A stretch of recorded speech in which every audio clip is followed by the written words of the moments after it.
selangkah lagi jadi nabi. Nah, nabi-nabi terdahulu juga gitu. Nabi-nabi terdahulu diberikan nurnya nubuah Nabi Muhammad itu ada yang sepertiga, ada yang 2/3, ada yang setengah, ada yang cuma 1. Itu yang langsung jadi nabi. Maka kalau dia dikasih 1, dia biasanya nggak punya umat. Ada kan nabi nggak punya umat? Sama mursyid nggak punya pelanjut. Nah itu biasanya dikasihnya cuma 1 doang. Itu dia doang gitu. Kira-kira begitu ya.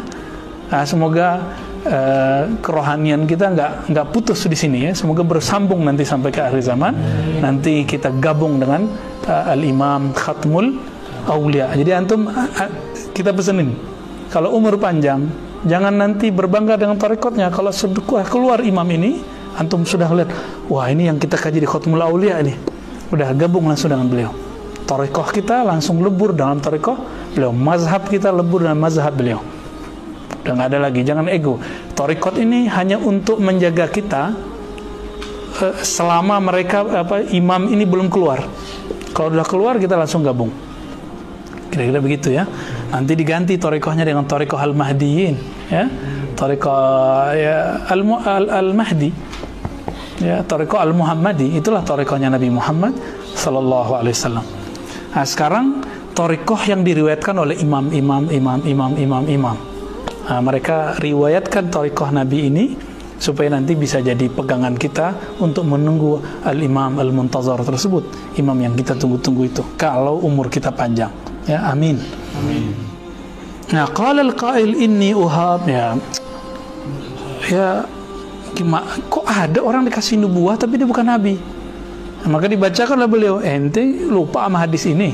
Dibacakanlah hadis iktisad wal hadiyu, boleh dibaca huda wasumtu al-hasanu juz'un min 24. Jadi orang yang hidup sederhana, lurus dengan hidayah ya, akhlak yang baik, ini udah dapat 3 bagian dari 24 juz'un nubuwah ya. Firasat tuh belum tuh, mukasyafah belum tuh, musyahadah belum tuh ya. Al-ihsan an ta'budallah ka'annaka tarah, ini puncaknya nanti di situ. Puncaknya di situ. Mereka ini yang mendapat ketinggian walayah ya. Maka nanti dibahas di sini ada ruh, ada al-wahyi wal haq was sakinah wal mahabbah. Jadi kalau nabi dapat ruh wal wahyu, sedangkan wali dapat apa yang didapatkan pada nabi itu al-haq tambah sakinah dan mahabbah. Ya, jadi kalau dia dapat satu kalam dari Allah, pasti itu hak. Dan pasti menatijahkan sakinah. Dan terakhir membuahkan cinta. Jadi tambah rindu dia kepada Allah Subhanahu wa taala dan merindukan Khatmul Aulia ini. Dan rindu yang begini nggak bisa dibilangin ya. Rindu ini bukan rindu syahwat, tapi ini rindu yang ulu. Ya, syauq yang ulu, yang sangat luhur, tidak ada syahwat di situ. Dia rindu yang betul-betul rindu lah ya. Kita nggak bisa kasih tahu gimana rindu itu ya. Imam Malik saking rindunya kepada Rasulullah, setiap malam beliau ketemu Nabi. Aneh nggak?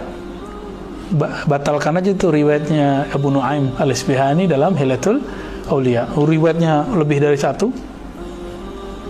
Maka hari ini mungkinkah ada orang seperti itu? Mungkin. Nah, maka Imam Malik itu wali, autad, cuma memerankan fikih, mujtahid mutlak. Imam Syafi'i wali, autad, tapi memerankan mujtahid mutlak fikih. Imam Bukhari wali, Muslim wali, ya, tapi lebih jago Imam Bukhari lah, ya. Dan ajibnya Al-Hakim At-Tirmizi ternyata Khatmul Aulia di zamannya. Jadi beliau di zamannya khaus, lebih tinggi dari Imam Bukhari secara maqam walayah, tapi secara bab sihah, kesahihan hadis lebih tinggi Imam Bukhari. Maka Bukhari gelarnya Amirul Mu'minin fil hadis, dan tapi kalau beliau gelarnya di zaman itu Al-Ghaus, dan itu Ghaus cuma 1, nggak boleh banyak-banyak ya. Kalau gosong banyak, Al-Ghasong ya. Nah, inilah yang disebut dengan hikmatul ulia ya, hikmah yang lebih tinggi, hikmahnya hikmah. Jadi beda dengan filosof, beda dengan motivator ya. Mereka bicaranya bukan dari kolbu lagi, tapi langsung dari ruh. dari ruh transfer ke kolbu, kolbu baru masuk ke akal. Ini mereka ya. Nah, lalu di halaman 176 kita ringkas aja. Jadi ada ahlut thariq dan ada muhaddatsun. Ahlut thariq ini munajah. Maka nanti kalam-kalamnya pasti bisa disisipin syaitan. Kalau al-muhaddatsun la dakhla li syaitan. Enggak bisa dimasukin oleh syaitan. Kenapa? Kalau ahlut thariq ini kalau dia enggak bermursyid, wah bahaya nanti. Kayak Ahmad Musaddiq jadi nabi orang Betawi. Orang Betawi enggak mengakuinya. Ya. Ya kan? Di Parung ada Al-Mahdi. Tapi orang Parung nggak kenal dia siapa. Ngaku-ngaku aja dia. Emang Mahdi gitu ngaku-ngaku? Ya, nggak mungkin Mahdi itu ngaku-ngaku. Seperti Nabi Muhammad sudah tahu dirinya Nabi semenjak umur 5, 6 atau 7 tahun. Kan sudah tahu dirinya Nabi. Aminah sudah tahu bahwa anaknya ini Nabi. Tapi nggak dikasih tahu ke orang. Beliau nggak bilang ana Nabi loh. Sampai ada perintah dari Allah bahwa beliau adalah kul annaka nabi. Katakan bahwa engkau adalah seorang nabi. Nah, perintahnya nih, kenapa harus disembunyikan dulu? Supaya hikmah yang Allah turunkan itu kembali. Jadi kesadaran basyariahnya sudah di atas basyar yang biasa. Al-basyarul akal basyar. Lalu dikatakan di situ wa kam min muridin ghalat. Di paragraf keduanya, banyak murid-murid yang ghalat, dia kira itu muhadatsah ilahiyah, itu kalam Allah masuk ke kalbunya. Bukan, itu hanya angan-angan dia ya. Istama'a ila najwa farakana ilaiha, itu hanya angan-angannya dalam bermunajat. Dia kira itu adalah muhadatsah ilahiyah, dikira dia ahlul hadis, ahlul muhaddats ya. Waqad mazajathu nafs bidawahiya. Ciri-cirinya apa? Biasanya ada indikatornya. Jadi kalam itu membenarkan nafsiyahnya, kediriannya, egonya, syahwatnya. Kalau udah begitu ya, diketawain setan ya. Tuhaddisuhu nafsuhu bisyai'. Dia ngomong ke dirinya sendiri, fayahsabuhu minallah. Dia kira itu dari Allah. Hati-hati teman-teman. Makanya harus dikonfirmasi kepada mursyid, kepada guru. Ini kalam apa nih? Ya, ini mimpi apa ini? Ya, sahih atau enggak? Kalau enggak penting-penting aman, enggak usah diceritain. Nah, ini kayaknya angan-angan saya, udah skip. Tapi kalau yakin ini beda, ini ada sakinahnya, dan ini hak, nggak bisa ditolak. Lalu membuat kita tambah doyan zikir, tambah tenang berzikir, kan mahabbah begitu. Bikin kita suka menyendiri. Orang yang sudah cinta kan suka menyendiri. Makanya orang menikah, walaupun rumah orang tuanya kaya, ngontrak aja dia kan, pengen berdua sama istrinya ya. Lalu hal ya'manul majzub awil muhaddas an takuna nafsuhu ta'ti bimisli dhalika aw aduwuh ya. Bagaimana dengan orangnya majzub yang kita sudah bahas sebelumnya, atau orang yang muhaddas, aman enggak dia gitu? Qala, dijawab oleh beliau, fa ainal haqq was sakinah. Indikatornya adalah al-haq dan sakinah.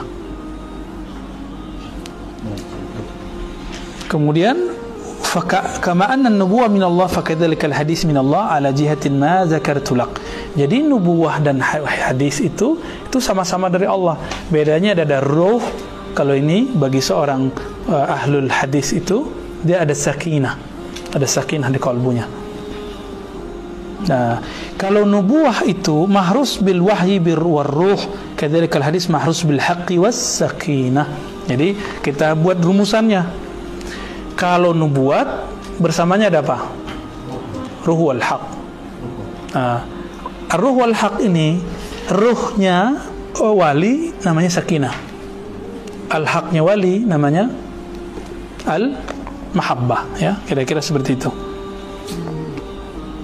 فالنبوة يأتي بها الوحي والروح قرينة والحديث يأتي به الحق والسكينة قرينه والسكينة مقدمة النبوة والحديث في قلب النبي والمحدث ثابت. Jadi hadis ruhiyah ini ya'ti membawa kebenaran, maka karena dia benar pasti orangnya tenang, sakinah. Qarinatu qarinuhu. Sakinah itu bagi Nabi bedanya apa? Kalau ahlul hadis ini, kalau dia dapat kalam kalamnya itu berbarengan dengan rasa tenang. Kalau Nabi sebelum dia dapat dia sudah tenang dulu. Nah, ini bedanya. Muqaddimatun nubuwah. Wal hadis fi qalbin nabi wal muhaddis sabit, ya. Wal hadis itu ada di qalbu Nabi, wal muhaddas sabit, sedangkan muhaddas itu tetap, ya. Ini yang dimaksud sakinah, ya. Wa summiyatis sakinatu sakinatan. Disebut sakinah itu sakinah. Kenapa? Li'annaha tuskinul qalba 'anil raibi wal hararah. Bisa mengademkan kalbu dari keraguan dan hararah. Makanya teman-teman, antum kalau zikir pasti hararah dulu biasanya. Hararah dulu, ada kemudian mulai sejuk. Nanti mulai hilang rasa panasnya, mulai hilang rasa sejuknya. Kadang-kadang melayang set kemana gitu. Kadang-kadang nggak ada lagi rasa itu, udah tinggal zikirnya. Apakah masih istiqomah? Udah dihilangin rasa lazahnya, nggak ada rasa apa-apa. Masih mau zikir nggak? Gitu.